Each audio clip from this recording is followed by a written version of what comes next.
page-turners, and welcome back to the channel. I'm Matthew, the man with a hat who reads. And today, we are once again looking back at the year that has been with some more year in review type stuff. If you watched last week's video, you saw me talk about my 5 most disappointing reads, I guess, or disappointments of the year. This week, it's a little different. We're doing kind of the opposite. These are 5 books that surprised me this year. Usually when I pick up a book, I expect to like it to some extent.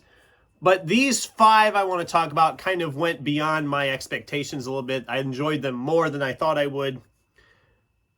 But none of these actually are on my best of the year list either, because they still had some little issues that I just kind of bothered me a bit. But for the most part, I enjoyed these, and I kind of want to talk about them. So let's not waste any more time. Let's dive in. But if you wanted to see the disappointments video and you didn't see it, I will link it down below. Now let's dive in. So first, I want to talk about, well, essentially the whole trilogy, because I read the whole trilogy this year, but I'm going to just keep it to one, say M.R. Carey's The Book of Kali. M.R. Carey's an author I've enjoyed, but he's never really written anything kind of in this sci-fi dystopian far future type frame of mind before, unless you count his apocalyptic ones about the girl with all the gifts. But this just felt different from anything he's written before, so I wasn't sure if I was going to love it or not. Some people who read it did not like it.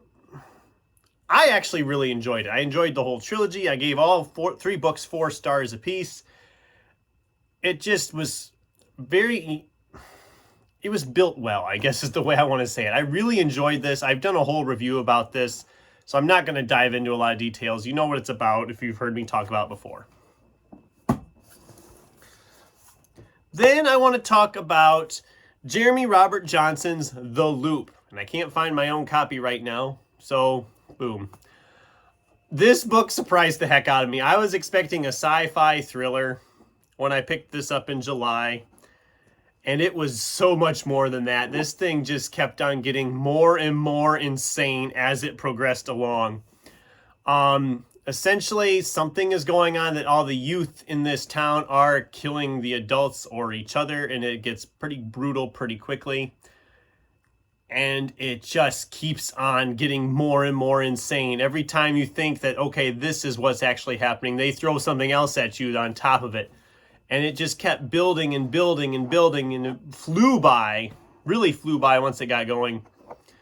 I just really enjoyed it. I've talked about it in a couple different videos on the channel. It's just absolutely bonkers. It's insane. It's entertaining. And it's bleak. If you're more of someone who likes a bleak type ending for a book, you'll probably enjoy it, because it's a pretty bleak book all the way through. But I found it just amazingly entertaining when I read it. So I got to find out if he's written any more. I haven't found anything else by the author yet, but having read The Loop and enjoying it as much as I did, I do want to read more from him. So now let's talk about Witchy Ey from DJ Butler. This I read back in February, which was it? I can't remember if it was January or February. It was early in the year. The only reason I picked this one up is because I seen Mike at Mike's Book Reviews. He got it in a book haul, and it sounded interesting to me, because it's like 1600s, but well, actually, no, it isn't that either. Appalachian folk magic has shaped the landscape and society, an alternate history for North America. And I thought, that sounds fascinating. And I really enjoyed this one too. It's a bit beefy. It's like 700 pages, 800 pages almost. 771. And I know there's like at least 2, if not 3 more in this series I haven't gotten to yet, but I really liked how this world was developed. I liked the characters. I didn't love it because I didn't think it needed to be 770 pages, but I did enjoy it for the most part. Definitely check it out if you haven't. This just proves to me right now that my surprise video is a lot faster moving, because I'm not going to come anywhere near the length of that disappointment video where I got to ranting. So, let's talk about one I just finished in December now. Tom Hanks's The Making of Another Major Motion Picture Masterpiece. Now, again, boof. I read Tom Hanks' short story collection, Uncommon Type, here a few years ago whenever it came out, and I was like, it's fine. I didn't love it. I didn't hate it.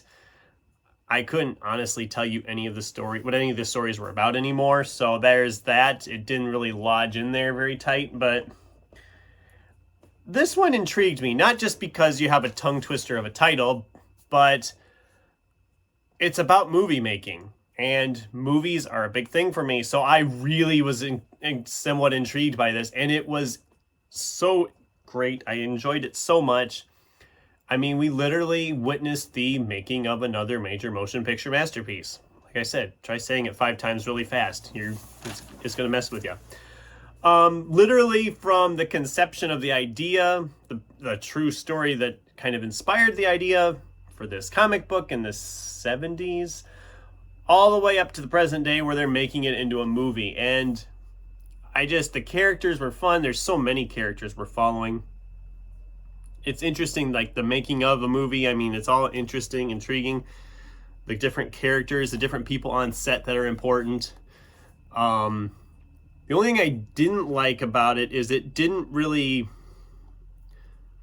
cross the finish line, if that makes any sense. I mean, we show all of this, the conception of the movie, the making of the movie, the announcement of who's in the cast, the casting, the filming, all this, right up to ending it with a advanced screening for the guy who wrote the original comic book.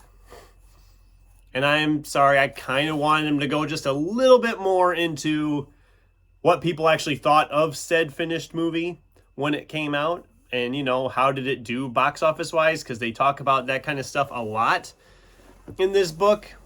I guess streaming wise, since it was going direct to streaming, but you know what I mean. I wanted a little bit more, just a little bit more of that to finish off the details. So, but as a whole, I enjoyed it. And if you're a big movie person, you'd probably enjoy it as well. Because who knows movies better than Tom Hanks? Who doesn't like Tom Hanks? Tom Hanks is great.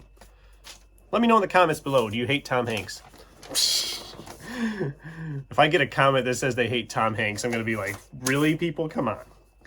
And the last one I want to talk about, probably the biggest surprise for me, just because I didn't know a lot about it, was Cassandra Clare's Nothing But Blackened Teeth. And I know there was another channel, it might have been Sin actually, who read this and talked about it.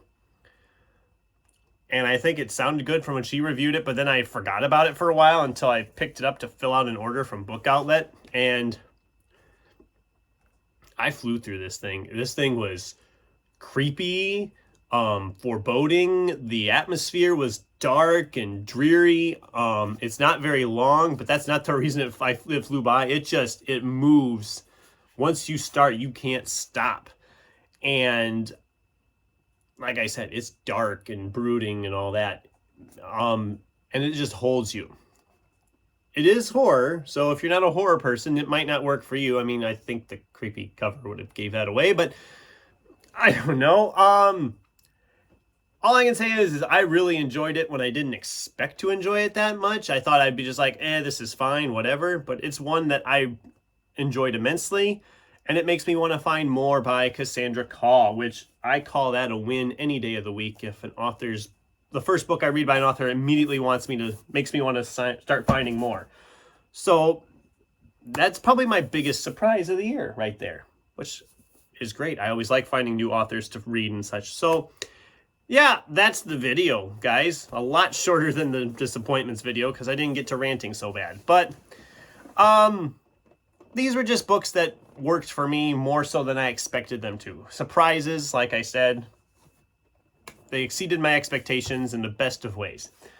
So, what's coming up next on the channel? We're coming up on the end of the year. I mean, it's getting closer and closer all the time. I'm thinking next video now after this one that I'm going to be filming later this week for Friday will be my top 5 nonfiction books of 2023. Then the following week, I'll have my January TBR video, which will not take long because most of you who watch the channel already know what I'm going to be reading in January. Then we'll do the December wrap-up, and then we'll probably the week after that get to my top 10 fiction books of 2023. I'm really excited for that. I started working on the list a little bit last night, and it's really hard. I don't know. I have 5. I'm down to my top 5, and I really don't know which order to put them in because the last 5 were all amazing books, and I can see any one of those 5 being my top book of the year. And then we'll get into January and get into all the good stuff, you know, book haul. What am I waiting for will be coming back. Some random ramblings might be coming back. Just regular reviews and tags and all that good stuff as we get into the new year. And I'm glad to have you guys along for the ride if you're here. So, as always, thanks for watching. And let me know in the comments below, what was your biggest surprised read of 2023? Thanks for watching, and until next time, keep turning pages.